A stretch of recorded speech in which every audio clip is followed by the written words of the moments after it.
I'm Stephanie Blythe. A lot of you may know me as a NIADA artist, but you may not know my husband, Dean. In the early 1970s, Dean received a Bachelor of Arts in Illustration Photography from Books Institute in Santa Barbara and practiced commercial photography in Portland, Oregon, and in the San Francisco Bay Area. Dean changed course in 1983, and for 35 years he pursued his trade as an antique dealer and agent specializing in wine and champagne-related antiques. Collecting artifacts from this period became a passion. Dean is currently working to create a museum to preserve and share the legacy of California's early wine trade. But today, Dean is going to give us some tips and techniques on how to photograph your dolls. First of all, you might want to take a look at the configuration of the room. Yours may not be the same, but you can get an idea of how you might use your own room from what we have. We use only natural light from the windows to illuminate the subject. Artificial lights are something we don't use very much at all, and if at all. We just adjust the blinds on the windows to increase or decrease the amount of light coming from any direction that we have. We have a table set up with a sweet background on which we put our Stephanie's dolls or whatever I photograph in the room too, as you can see, it's fairly clear around the table, so we can have a tripod in front of the table and move that around as necessary. We also have a table set up on the side, right here where I'm sitting, to put a few accessories, notepads, or whatever we might be using to do the work at hand. The windows, as I mentioned, are all with blinds, and like I say, we open and close the windows to increase the light in here or decrease it or balance the light on the subject, and that's something you'll be playing with to find the optimal light on the subject that you're going to be photographing, your own dolls. The table we set up for putting our subject matter on has a sweet background, and I recommend that whenever you use backgrounds in your photographs that you use neutral colors, specifically gray, white, or black, or gradated like this sweet background is that we have. It creates a fairly nice contrast with color on your doll and does not interfere or contrast with the colors of your doll. Basically, we're photographing the doll, not the background, so the neutrality of the background is fairly important. The first thing I want to talk about before we get into some of the techniques of lighting are the equipment we're going to use. You can do very well with a smartphone. In this case, it's an iPhone 8 or an iPad or any number of tablet devices by other manufacturers.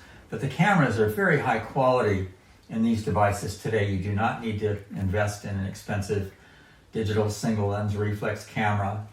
The monitors on your phone or your iPad tablet are superior to the viewfinders in any camera today. So you have a lot of visibility when you're composing your subject, when you're looking at the lighting on your subject. Basically what you see on the monitor is what you're going to get in the photograph. If you're not happy with the image you take, you can rely a little bit more on editing software to adjust color contrast. You can crop your photograph in editing software.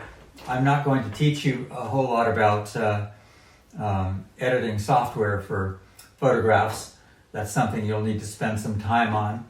But online you can find a lot of great tutorials for your specific device. If it's an iPad or an iPhone, you can find tutorials for not only editing software, but for using the device itself. So you want to familiarize yourself with the tools on the device's camera and learn how to use them. You don't have to use or learn every single detail about it, but some of the basics, just turning it on, focusing, adjusting, cropping, taking the photograph, using a time delay. Almost all modern or contemporary iPads or tablets and smartphones have incredibly good software for taking good photographs, and the quality of the photographs on these devices is very high. So some of the other tools that are absolutely necessary when you're doing studio photography is some kind of a tripod. This is an old tripod I've used for many years, but it's a very good one. It's substantial. It's not real lightweight. It doesn't have its original pan head on it because I'm not using the pan tilt head. I just take it off so I can mount this adjustable arm. Now, the pan head for a tripod is limited in terms of how close or at what angle you might be photographing your doll. So I use an adjustable arm mount for the camera, and I'll explain a little bit more about it as we go along, but it just simply mounts on the post of the tripod. Now, it'll mount on a leg of a tripod. You just open up the bracket enough to accommodate that. You could mount it on a chair leg, a table leg, something else, but a tripod is best because you can move that around at will. You can raise it or lower it. It'll rotate. But the head itself, or excuse me, the arm itself is adjustable. It has a locking device. Sometimes these are levers, but in this case it's a wheel that you can turn counterclockwise to loosen or clockwise to tighten. It has some similar functions to a tripod, and that is the mounting head for something that's going to hold your smartphone or your tablet. In this case, it's a larger bracket that adjusts to the width of the iPad. You can tighten it up and keep it secure on the mounting head. Or in the case of an iPhone, I have a little bracket that is adjustable and will tighten up and mount on here as well. But personally, my preferences are to use the iPad because of the large monitor. It's much more visible than the phone, although that's not too bad at all. And the quality of the photographs from the iPhone are very high resolution. The iPad's a little better, mostly for the sake of visibility. Now, when I want to mount one of these brackets onto my adjustable arm, it has the universal screw. All these brackets come with universal screw threads, so you don't have to futz around with finding another part that fits. These are generally very universal. It's the same thing with a tripod head. It has a universal screw mount. They're all the same threaded mechanism. So I can mount this back on my adjustable arm,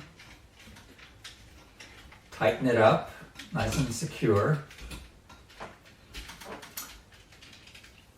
Each one that is on the market might have a little bit of difference, but they have a lot of characteristics in common, the way they mount, adjustability.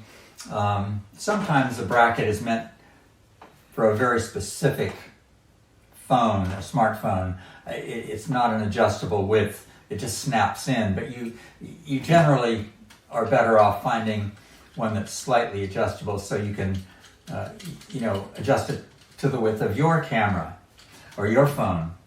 So once you have your camera bracket or your phone bracket or your bracket for your tablet mounted on the adjustable arm or a tripod head, depending on what you want to use, I think you're going to find that these adjustable heads are incredibly useful. Now, this is a Manfrotto adjustable arm. I believe there are others on the market, maybe Bogan, some other trade names, but this costs a little over $100. It's well worth the investment. If you're doing a lot of photography, if you're photographing your dolls or other things that are related to your field of expertise, you just can't go wrong with this kind of an adjustable arm. The reason for choosing a device something like this is its versatility. Now, I wanted to demonstrate the versatility of the adjustable arm in comparison to a fixed tripod head. With a fixed tripod head, you're very limited to one position on the tripod. I mean, you can go up and down, rotate a little bit, but with the adjustable arm, you can move in and out. You can move, sometimes hover over the table a little bit, which you can't do with a fixed tripod head. But anyway, you can see that the versatility of the adjustable arm is important. You can also, make minor adjustments by moving the subject in relationship to the camera until you finally get exactly what you're looking for. So I would highly recommend an adjustable arm. You can certainly learn to work with other methods of holding your camera, but this has proved to me to be the most efficient. So you might look into that. Like I say, they're about $100, $150, somewhere in between there, depending on the brand. I think this is an extremely worthwhile investment. I recommend you consider. So next we'll move on to lighting, but that pretty much wraps up the basic equipment today. So now we're going to talk about lighting, specifically from window lighting. It's much simpler. You don't have to have artificial lights on stands that you move around and adjust, but just use your window lights. You can change the intensity of the lights by opening the blinds or closing them up, or partially opening them, closing them. And on the monitor on your iPad or your iPhone or smartphone, you can see the difference just visually. It's a preview of what you're going to get with your photograph. And what you see on your monitor is pretty much how the photograph is going to look when you take it. But the real proof is when you view the photograph on your device or computer and see what you've got. But basically, this light from this window here is a nice, soft, broad light that's coming in and washing over the subject. We have a reflector on this side, which creates a little bit of reflective light on the shadowy side of the subject, but it's not enough to wash out the photograph with no contrast. This is a very nice, soft light, defines the the subject very nicely. It has some articulation. These windows over here can be, or at this time, are pretty much closed up. There's a little bit of light coming through them, but not much. Most of the light is coming from that dominant window on the side, and I prefer side light as the dominant light instead of a frontal light. Even if it is soft, it's going to sort of wash out your subject. So you can play with that and see the difference. I recommend that you take a number of photographs with different combinations of your lighting, window lighting, and then look at the result, and you can decide what works best for your doll. So my approach here is to have the dominant side lighting, and if you need to add more frontal lighting, that's fine. But I think you'll find that just using a little reflector on the opposite side of the light source, in this case the window, is going to create enough and appropriate light for your subject. So we'll add a couple of photographs to the video to show you the difference between soft side light or adding more frontal light and washing out the subject a little bit more with light, so there's not as much contrast. Harmful contrast would, as an example, would be from shooting your subject with artificial lamps shined directly on the subject, or if you were outside doing it in sunlight. That's kind of an extreme of contrast you don't want to create. Now, you can add accents to your photograph if you want, with a little pen light or a little flashlight, and placing it strategically on the subject. To the side of the subject, maybe highlight on the hair or the costume. I'll show you just, maybe you can see this by eye. You can see if you just kind of skim a light from behind and from the side on the subject, you can add a little highlight. Well, you don't want to make it harsh. You can see that's going to mess things up pretty badly, and so if you want to use this trick, just play with it a little bit, experiment, and when you found a position, you can tape your light onto a bottle or something out of the scene, position it properly, and then you're free to operate your phone and camera and take the photograph. But if you do use a little side light, you definitely want to make sure that you put something between the light and the camera lens, because any harsh lights shining directly on a lens is going to give you a little bit of flare, a light flare in the lens, and that's not good for your photograph. So try to find a way of blocking that direct light from the little side light. I'm not necessarily recommending that you do that a trick with a small light, but you can play with it and see if it enhances or detracts. If it's too distracting or difficult to accomplish, just forget it. I mean, there's nothing like a good quality, just simple approach to taking the photograph with as optimal a light as you can create with your windows. Now, backing up a few steps to the window light, if you want to block light from a window and you don't have blinds or shades on the windows, I recommend that you cover it with a white sheet, and that way you can control that window or windows to your liking. So we're going to take a photograph, or this is the basic approach to taking the photograph. We've got our tripod set up, the adjustable arm set up with our camera device on it, in this case an iPad.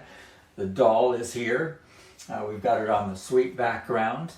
And so when you're going to compose the photograph, you've got your full monitor on the camera or the iPad or a tablet, as the case may be. And you can start by finding a nice angle of your doll that you think is optimal or appealing, and use that as a starting point.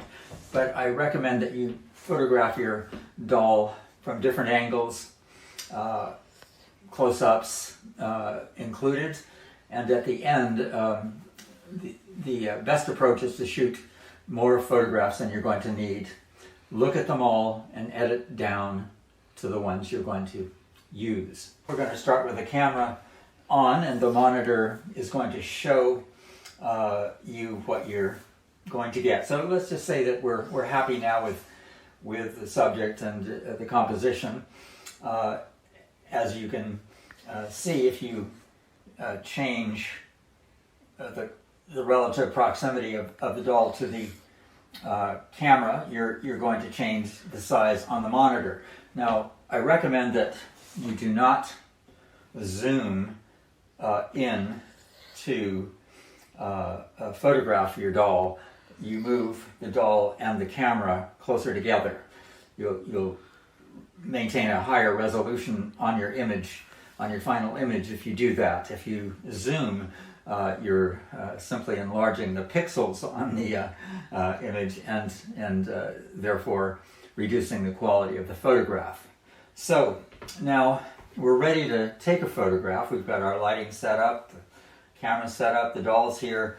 I recommend on this device, the iPad, and the software that's provided, that you can do a delay. You touch the little rotating arrow, and it gives you a choice of time delays, 3 seconds, 10 seconds. I find 3 seconds quite adequate. And why am I doing it? It's to reduce any vibration on the camera. Now, if I release the shutter, I'm going to have to touch the screen. Now that'll make the camera vibrate a little bit. So 3 seconds is almost enough time to reduce that vibration, giving you a sharper image. If the camera is indeed vibrating during the shutter release, chances are it's not going to be as sharp as you would like. So we've got a 3 second delay. I'm going to click the shutter release and step out of the photograph. Now the photograph is taken. It took 3 seconds with a delay, but once you have taken the photograph, you can take a look at it by clicking the little icon, image icon that's just below the tool selection, and up will pop your photograph. You can look it over. If you don't like it, you can delete it, or you can just save it, and then go on to taking another photograph or some variants of it. Now, like I say, start taking some different images, turn your doll around, take a look at it from different angles. You're going to try to describe your doll as best you can in as few photographs as you can, if possible. Different angles, that's important, and then you can edit down at a later time.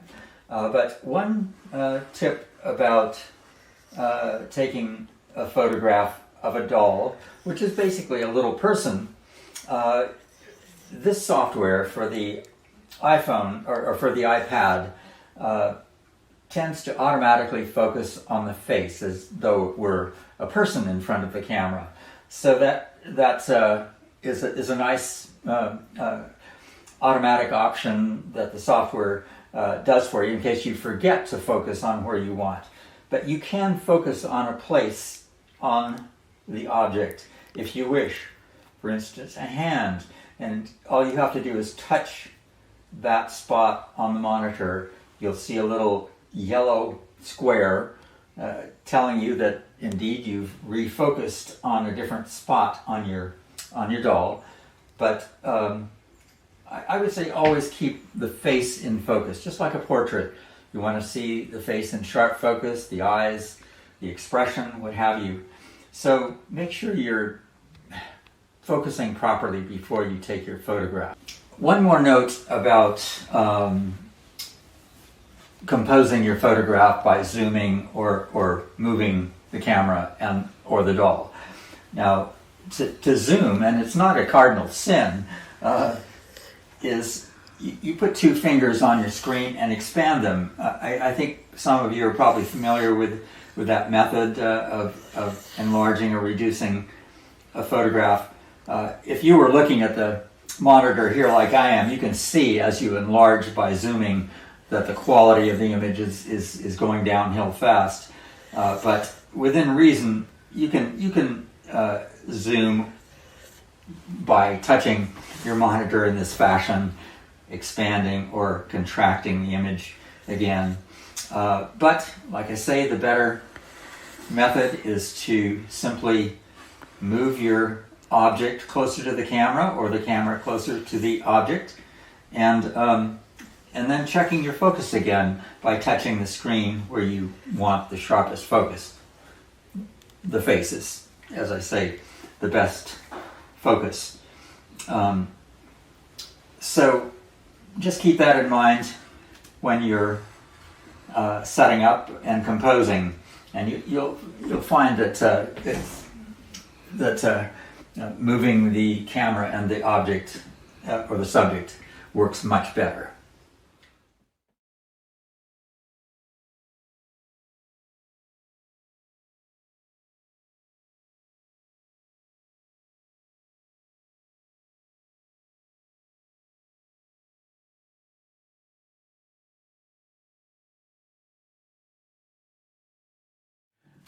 We're going to summarize what we have talked about in the past and kind of wrap it up with what we've been covering, but try to clarify a few points. Now, these are the things we're going to gather before we start our shooting. We're just going to be prepared by having everything lined up on a table so we don't have to run off in the middle of our shoot to get anything.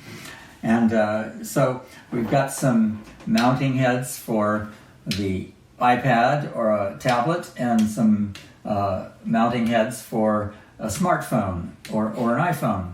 And I mentioned earlier that I don't use the tripod head on my tripod. I just remove it and put it on the side. You can use it if you don't have an adjustable arm like I've recommended. But the adjustable arm is going to be a blessing. I think you'll find it to be extremely useful. So we've got an iPad or an iPhone.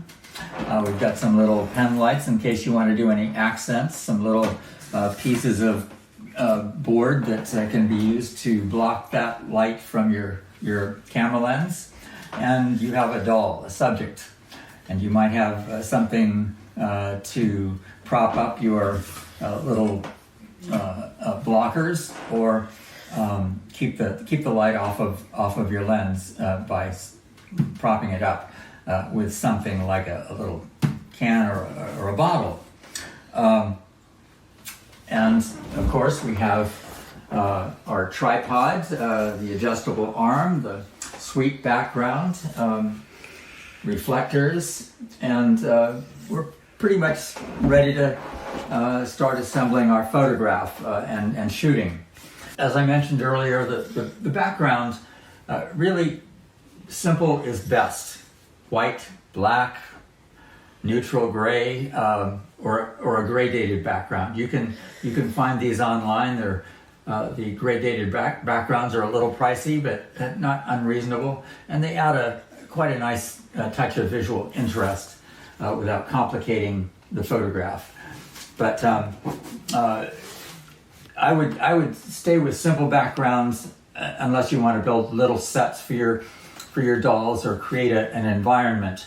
But if you're just representing one doll, let the doll speak for itself, and keep it simple. When you do get your photographs completed, you might leave your setup in place and view your photographs on your computer or on your tablet, and see how they look, and evaluate whether or not you've captured the essence or the doll in its best light. So leave your setup in place so that if you have to do another photograph, you can easily come back and do some other shots of the doll. And it's best to, have options when you're choosing the final photographs. So let's say you do have enough photographs taken. The next thing you want to do is edit. You may not have to edit if you carefully composed your doll on the monitor of your camera. Well, that's great. The contrast may be fine too. So you want to optimize the image in editing if necessary. You might want to crop it down a little bit. In the process of shooting the photograph, you do have a choice on most smartphone or iPad tablet devices to shoot in a square format or a rectangular format. So you might choose what's appropriate for your subject when you're doing the shoot. But if you haven't done that and you need to recompose your image, you can do it in editing software. Editing software might be different for each device. Apple has its own software for preview or photos, and it's limited to a certain amount of tools and edits that you can do. But if you want to spend more money, you can invest in Photoshop and do a lot of editing or work on your images. It's not necessary. I think a lot of the software that's readily available, free or inexpensive, is just fine. Some of the basic tools you might need are cropping, contrast, color balance, lightness, darkness. Those are the simple tools you want to master on your edit or for your editing software, and they're all quite easy to use, and most of them have previews incorporated in the software. In other words, if you're viewing your image and you're applying contrast, it's usually a little slider bar on the monitor, and when you slide it to the increased or decreased contrast side, you're going to see immediately what's happening. And when you're happy with what you're seeing, that's when you save the image in that form, and you've pretty much done a simple task that's going to enhance your image one way or the other. So you really need to spend some time learning the software and the simple tools that you need to use. Tutorials are available. You can usually find them in Google searches or in YouTube videos. The search engines are very efficient, and there's so much published online today about using editing software, taking photographs, digital photographs. Some of it's done by amateurs or professionals. They're trying to contribute to the cause, or the companies that manufacture the software have excellent tutorials that you should spend some time with. But anyway, learn these different softwares, the one you choose for your purposes, and the benefits are quite vast. Also, apply the same concept to using your equipment, your tablet, iPad, iPhone, or smartphone.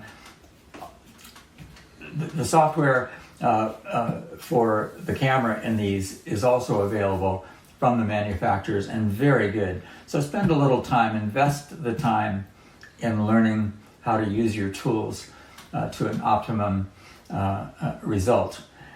You'll be very grateful in the end. I might mention one other thing too about equipment.